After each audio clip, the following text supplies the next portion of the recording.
Então vamos agradecer à espiritualidade, ao grupo de trabalhadores espirituais da nossa casa, Centro Espírita Bezerra de Menezes de Balneário Camboriú, por mais esta oportunidade de termos o uso tecnológico para falar e conversarmos um pouco sobre a doutrina espírita.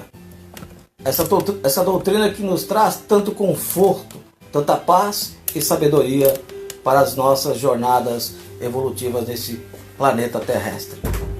Hoje, o nosso tema é a fé. Então nós vamos começar a nossa palestra nesse instante.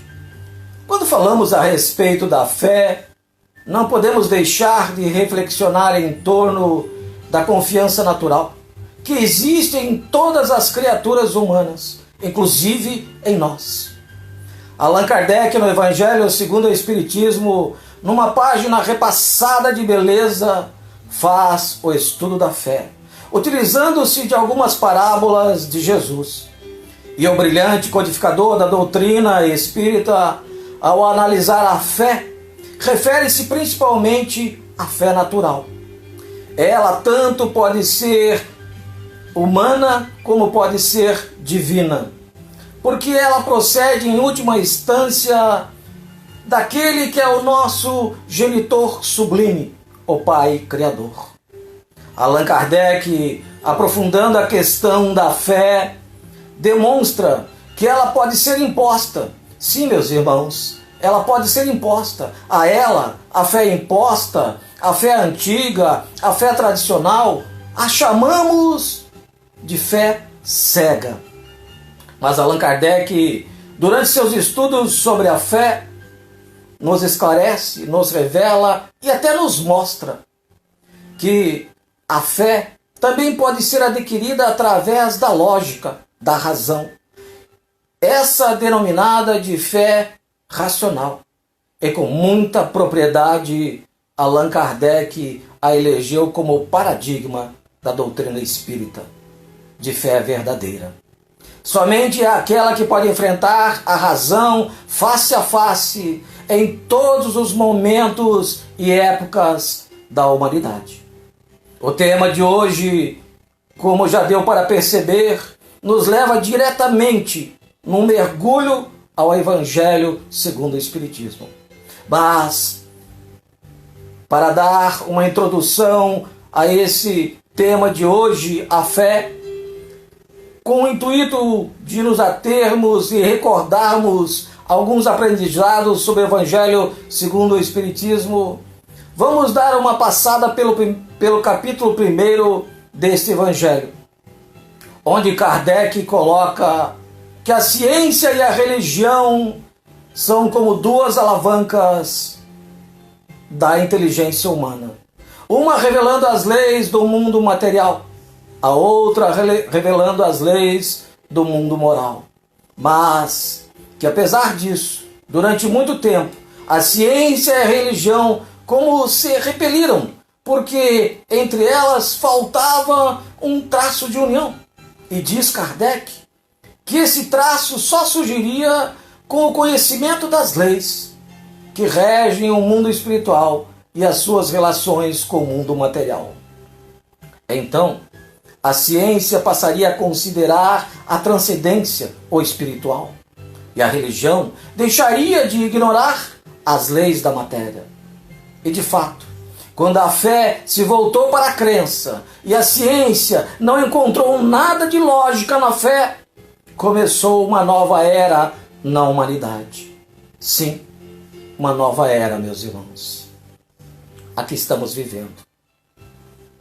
E agora, entrando em nosso tema dessa exposição online, vamos refletir juntos sobre a fé que aceita tudo, que não abre espaço para a razão. Essa fé cega não tem mais lugar nessa nova era. Não podemos acreditar simplesmente por acreditar. Allan Kardec chega a afirmar que esse tipo de fé em demasia pode ser prejudicial a nós, pois facilmente leva-nos ao fanatismo. Referente a essa afirmação de Kardec, Reflitamos novamente. Podemos perceber a problemática da questão ainda hoje, em tempos atuais. Sim, caros irmãos da Seara Espírita e convidados para essa exposição.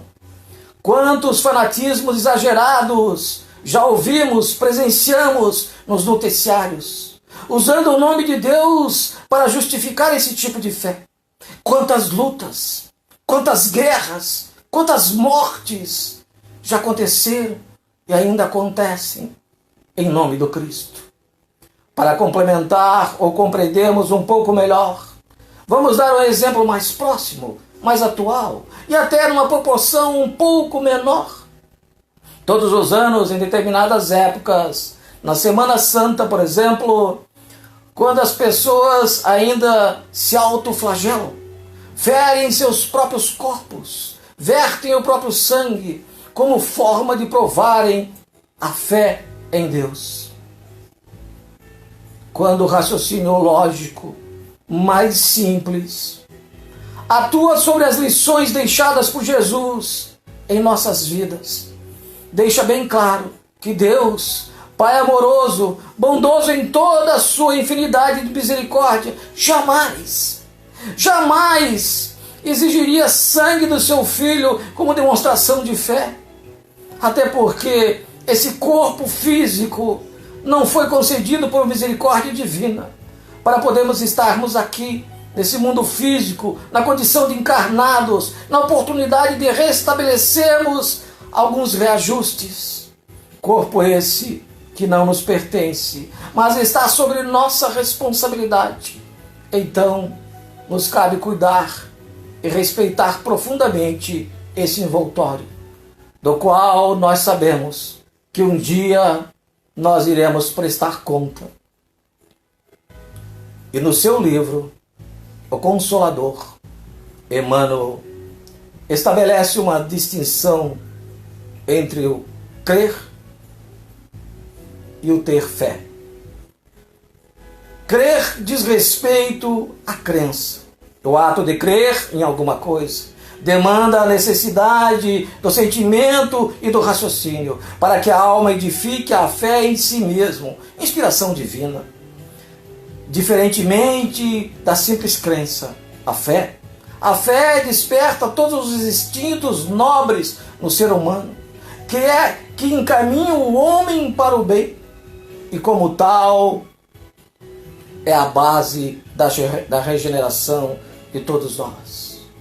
E hoje já conseguimos perceber que a razão nos deixa bem claro que a fé exige sacrifícios, sim, e às vezes até sacrifícios bem dolorosos, mas que ao invés de maltratar os nossos corpos para tentarmos provar uma fé que às vezes não existe, vamos então nos dedicarmos cada vez mais à nossa educação, a educação do nosso espírito, através dos estudos, da determinação e da própria vontade de queremos mudar. Leon Denis, ele compara a fé cega, que não questiona nada, igual a um farol. Farol esse tão fraco na sua luminosidade que não emana luz suficiente para ultrapassar um nevoeiro. Enquanto que a fé da nova era, que nada mais é do que a fé esclarecida, nos diz Leon Denis, que essa fé esclarecida é igual a um farol elétrico, que ilumina com luz brilhante toda a estrada da vida. Mas ninguém adquire a fé, meus irmãos, sem ter passado por tribulações da dúvida, sem ter padecido as angústias que embaraçam o caminho de todos nós. Muitos de nós paramos em esmorecidas indecisões e flutuamos longo tempo em correntezas opostas.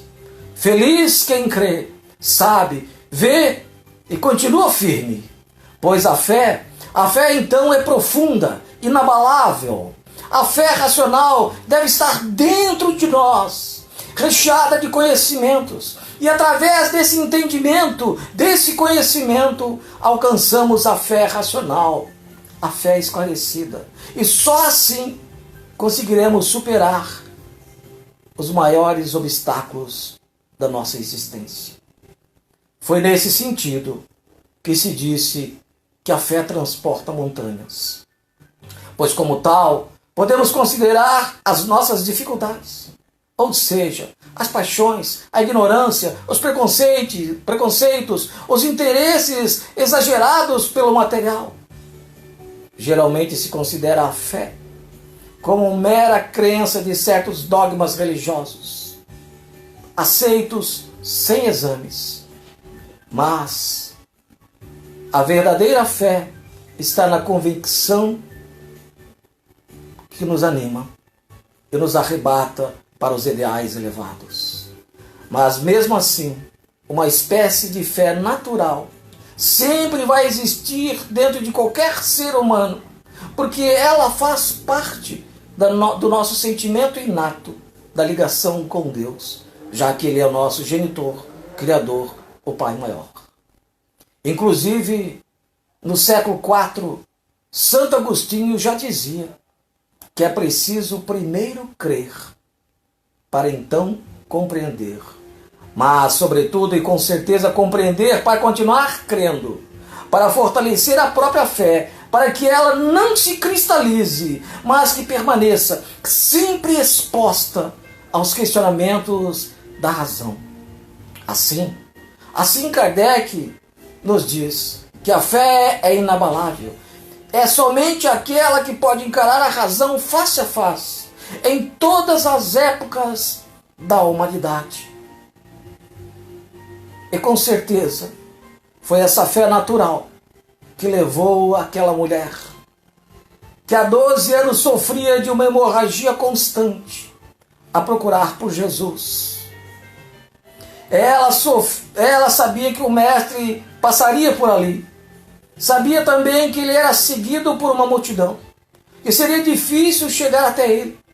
Então, sua fé inabalável a levou até ele. Mas a multidão era tamanha que ela mal tocara as vestes de Jesus por trás.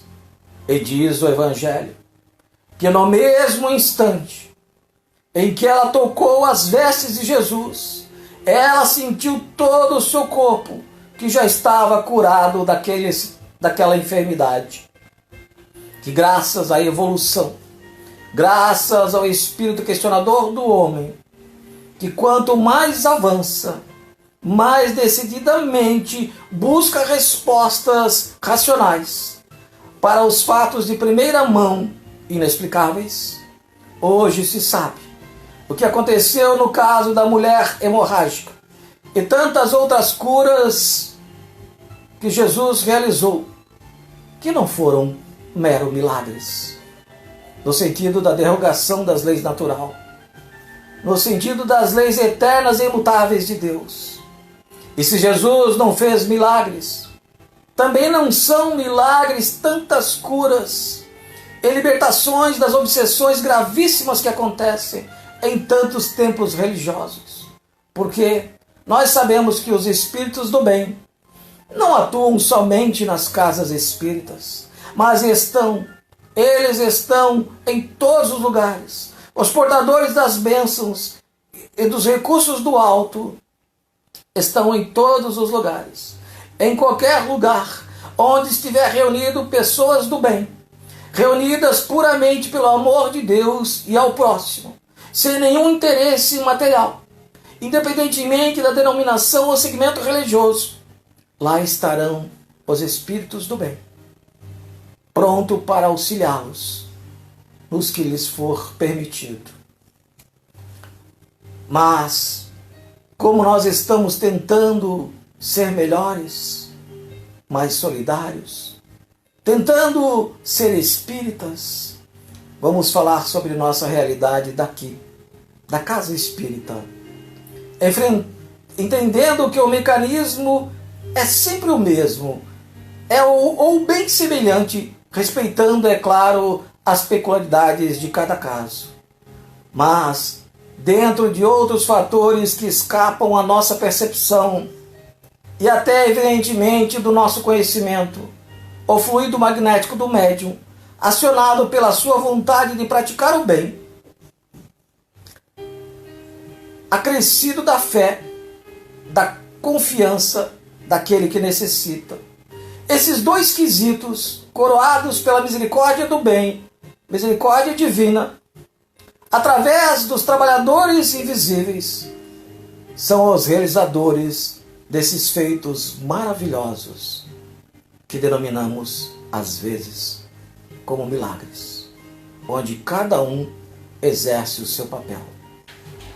E isso nos faz perceber, pensar na importância da moral, daquele que se dispõe ao exercício dessa tarefa de amor, o médium. Nós sabíamos, ou deveríamos saber, nós que estamos tentando ser espíritas, e para isso deveríamos saber que grande parte dos feitos de Jesus só aconteceram graças à pureza do seu magnetismo, da sua autoridade, da sua superioridade moral junto aos espíritos perturbados e perturbadores. Mas hoje, gente, através do Dr. Sérgio Felipe de Oliveira, que eu imagino que todos já ouviram falar dele. Dr. Sérgio é um neurocirurgião, grande palestrante espírita, conhecido no Brasil e fora dele, grande cientista. Ele estudou a glândula pineal. Graças a ele, a ciência hoje explica que ao receber a carga magnética pura de Jesus, com a mente completamente receptiva, pela confiança que alimentava no coração aquela mulher, que muito provavelmente sofria de metrorragia, que é um sangramento uterino fora do período menstrual normal, ela obteve a cura instantaneamente pela estimulação da glândula epífise, uma glândula importantíssima no nosso organismo, que é responsável por várias funções do organismo. Ela fica localizada na direção do céu da boca e ela produz uma substância chamada ocitocina, e que no organismo feminino, dentre outras funções, é responsável pela contração do útero. Como essa região produtora de ocitocina no cérebro é bastante ligada à área das emoções, ao sistema límbico, quando essa mulher tocou as vestes de Jesus, absolutamente crente de que iria ser curada, ela concretizou de tal modo essa vontade, que não podemos fugir dessa palavra, essa vontade, essa realidade no seu cérebro, essa ideia, que isso associado ao magnetismo curador do Cristo e o seu merecimento, foi capaz de provocar o aumento imediato da produção desse hormônio, a ocitocina, contraindo o útero que parou de sangrar. E Jesus olha para trás e diz, e se dirige a ela, dizendo assim: a tua fé te curou, mulher. Nessa pequena frase, a tua fé te curou, mulher, Jesus ofereceu à humanidade um conhecimento precioso de que a cura, em grande parte, é mérito do próprio paciente. Inclusive, Dr. Sérgio Felipe esclarece que os medicamentos normais que nos são prescritos pelos médicos terrenos têm a sua eficácia em aproximadamente até 30% no organismo das pessoas que têm fé.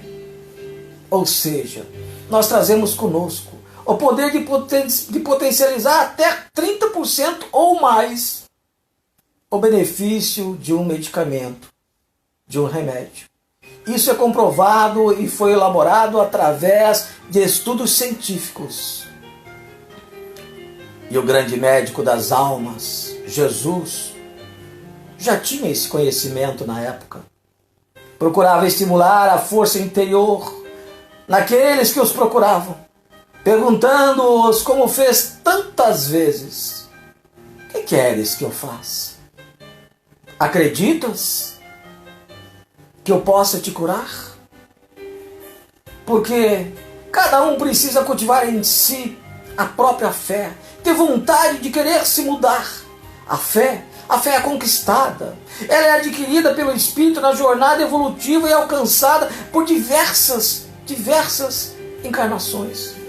Quando mais se confia na justiça e no amor do Criador, mais se conscientiza da perfeição divina e assim mais nos fortalecemos, consolidamos a nossa fé. O próprio Evangelho nos diz que chega um momento nessa escala evolutiva que o ser humano atinge, chega a um tal grau de desenvolvimento que por si mesmo o busca a luz do esclarecimento e da verdade, ou seja, vai atrás dos estudos, de pesquisas para entender o que está acontecendo. E que a partir desse momento nós passamos a raciocinar sobre a fé. Aí Allan Kardec nos diz que a fé não pode ser imposta. Ela é fruto das experiências, ou seja, patrimônio espiritual. Quem a possui não a perde jamais. Aqueles que se dizem ter fé, mas se desesperam diante de percalços da vida, são aqueles que creem em Deus, mas não sabem de Deus. E do crer para saber, o caminho é longo. Porque muitos creem em Deus quando tudo está relativamente bem, tudo mais ou menos sob seu próprio controle. Mas basta um dissabor qualquer, um revés, que pode ser uma separação, uma doença, uma perda financeira, para abalar toda a crença já supostamente conquistada. E aí passa a suscitar muitas dúvidas. Logo questionando a si mesmo: será que Deus existe mesmo? Se Ele existe, onde está esta justiça? Por que eu sofro tanto?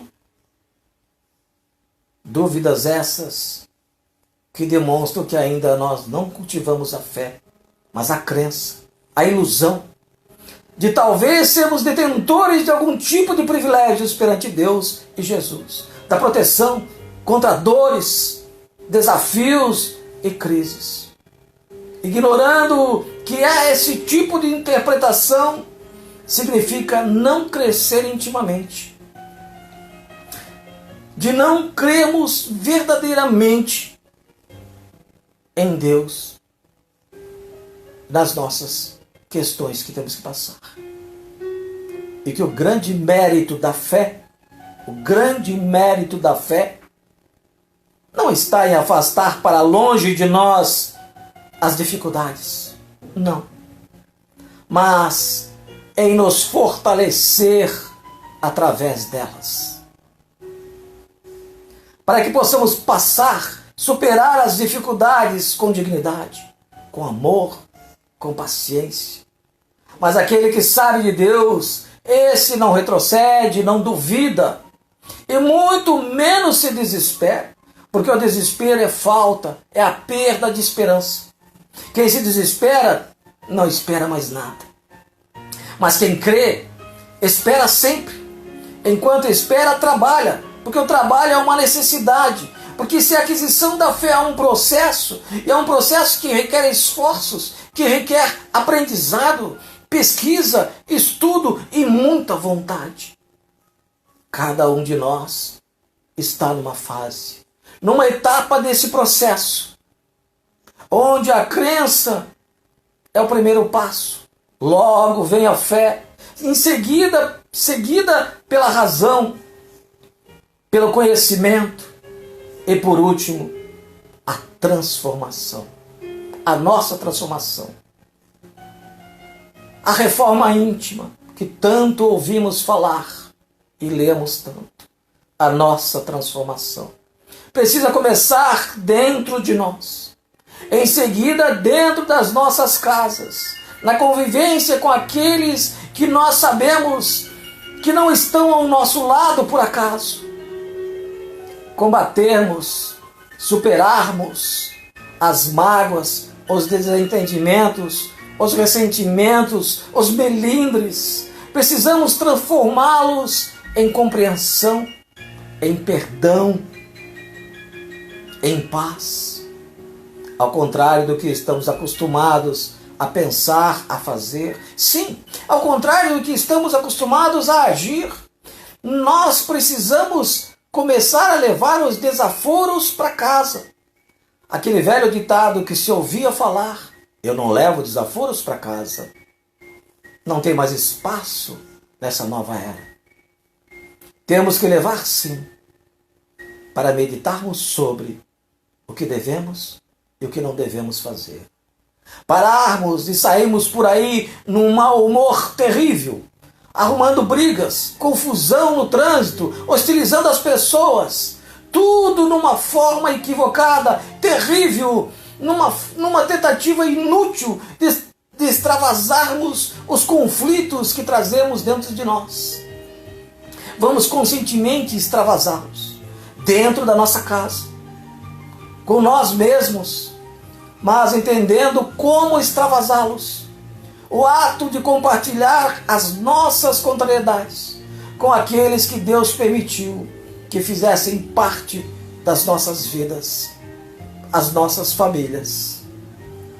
Mas sem violência, sem agressões, sem constrangimentos, e sim ao contrário, através do diálogo amistoso, amigo, na certeza de que alguém pode vir nos ajudar a nos trazer de novo o equilíbrio, pelo carinho e pela compreensão, ou mesmo nos alertar de uma forma saudável, amorosa, os pontos em que precisamos melhorar. São exatamente aquelas pessoas, aqueles espíritos que hoje ao nosso lado assumem o papel de pai, mãe, irmão, esposa, esposo, filhos, qualquer parentesco, às vezes nenhum, que estão ali conosco, ao nosso lado. E porque estamos unidos, é porque estamos unidos por algum compromisso. E não importa qual seja esse compromisso, nós podemos, nós devemos, e acima de tudo, nós precisamos agir como se fosse um compromisso de amor. Ou melhor, nossa família, nossos amigos de trabalho, todas as pessoas que passam por nós todo o dia, são um compromisso de amor, sim, que temos com todos. E se tivermos fé, é exatamente isso que vai acontecer. É exatamente assim que vai ser. Hoje, mais do que nunca, nós precisamos cultivar a paz dentro de nós, dentro do nosso lar. Porque a paz, para que a paz se reflita para toda a sociedade. E para isso é preciso ter muita fé. A fé raciocinada, que nos dê forças suficientes e entendimento e compreensão para lutarmos contra as tendências negativas que trazemos dentro de nós. Nesse nosso mundo tão conturbado e competitivo, onde os valores do ter insistem em querer sufocar e substituir os valores do ser. Mas, lá na questão 625, do Livro dos Espíritos, Kardec pergunta: qual o tipo mais perfeito que Deus tem oferecido ao homem para servir de modelo e guia? E os mensageiros celestiais responderam, de forma a ressoar nos ouvidos de toda a humanidade, uma só palavra: Jesus. E somente Ele é o modelo e guia. Só Jesus é o caminho, a verdade e a vida. E seguindo Ele, nós nunca, jamais vamos nos enganar.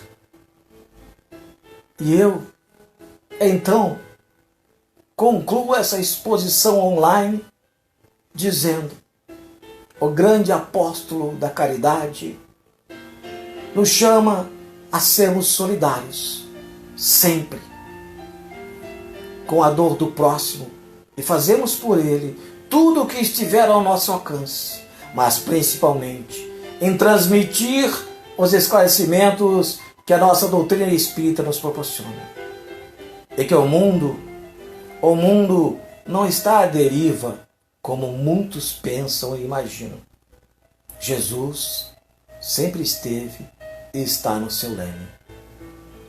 Busque a sua iluminação interior através do conhecimento, das práticas das boas ações, do Evangelho de Jesus. Meus irmãos, chega de dúvidas, chega de incertezas que só retardam o nosso avanço e prejudicam o nosso trabalho evolutivo. Porque se o Brasil é o coração do mundo, ele só será pátria do Evangelho quando esse Evangelho for sentido, vivido por cada um de nós. Que assim seja. Assim, agradecemos o tempo que todos estão se dispondo a nos ouvir, aos espíritos trabalhadores da Casa Espírita, aos espíritos de luzes que nos acompanham, aos irmãozinhos que vêm aprender junto conosco nesse momento, e agradecemos a grande oportunidade de estarmos sábado à tarde podendo proferir uma exposição doutrinária sobre a fé. Sei que o tema abordado deveria ser sobre a pandemia, mas tantos falam sobre a pandemia e eu trago a fé, porque é na fé que nós vamos vencer essa pandemia. Um beijo no coração de todos e sintam-se todos abraçados por mim. E mais uma vez, muito obrigado e que Jesus abençoe a todos nós. Que assim seja.